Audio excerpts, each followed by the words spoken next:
In central Kenya, the burden to collect water has always rested on the shoulders of the women. But under the weight of a 15-year-long drought, this burden has become almost unbearable. Water is a woman issue. When that water is not there, it's the woman who spends her whole day looking for water. The women of Kwebenzi village start their search for water at 3 a.m. They walk 3 hours to the nearest well, then spend another 3 hours collecting as much water as they can. They return home 11 hours later, exhausted and starving. Most of them had continuous headaches. They thought it was normal to have a backache because they had backache throughout their life.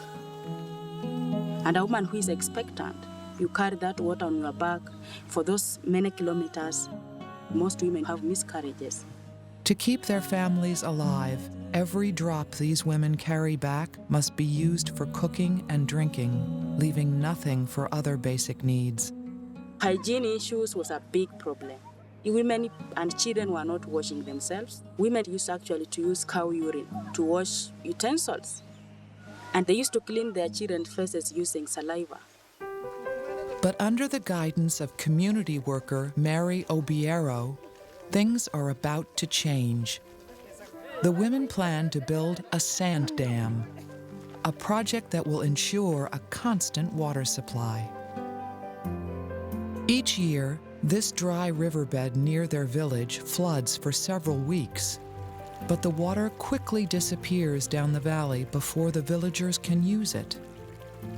The proposed sand dam will block not only the floodwater, but over time, also trap the sand that gets carried along with it. The trapped sand sponges up the water, then acts as an underground storage tank which the villagers can dig into during the dry season.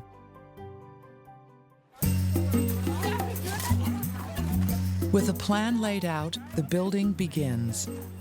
100 villagers, mostly women, mix concrete by hand and use stones to shore up the wall. It's a 12-hour day, but there's no time to rest, because with the drought getting more severe, building the dam is now a matter of life and death. A community that lacks water lacks everything. There is no food. There is no sanitation. There is a lot of diseases.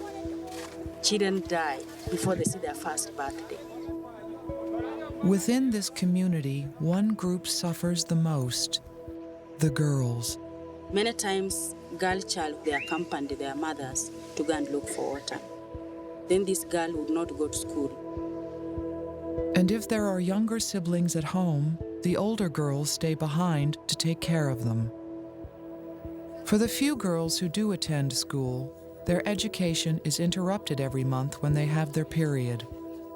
Without water, they can't clean themselves. They stay out of the classroom, which puts them further and further behind their male classmates.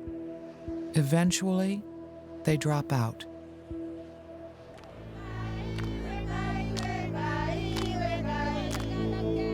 It's 3 weeks later, and the sand dam's complete. Now, it's a waiting game.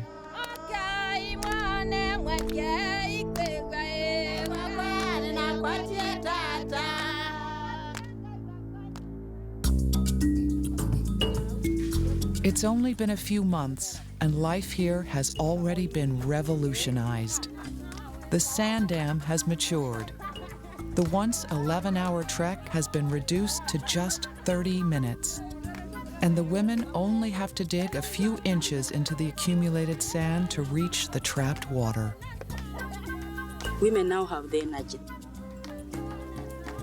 They are putting that energy into small-scale farming. Almost every household have vegetables. The hygiene of the women have really changed. They have washed their clothes, they have bathed their bodies, and they are just clean. We feel very much blessed to have the water because now our life is very simple. You just take 2 minutes, you go to your kitchen, you prepare food. Now the life is very, very, very enjoyable. Now that water's in easy reach, there's enough for cooking, drinking, and washing. And girls are now able to return to school permanently. It's the women themselves that have done this. They want to change their lives and change their lives for the better.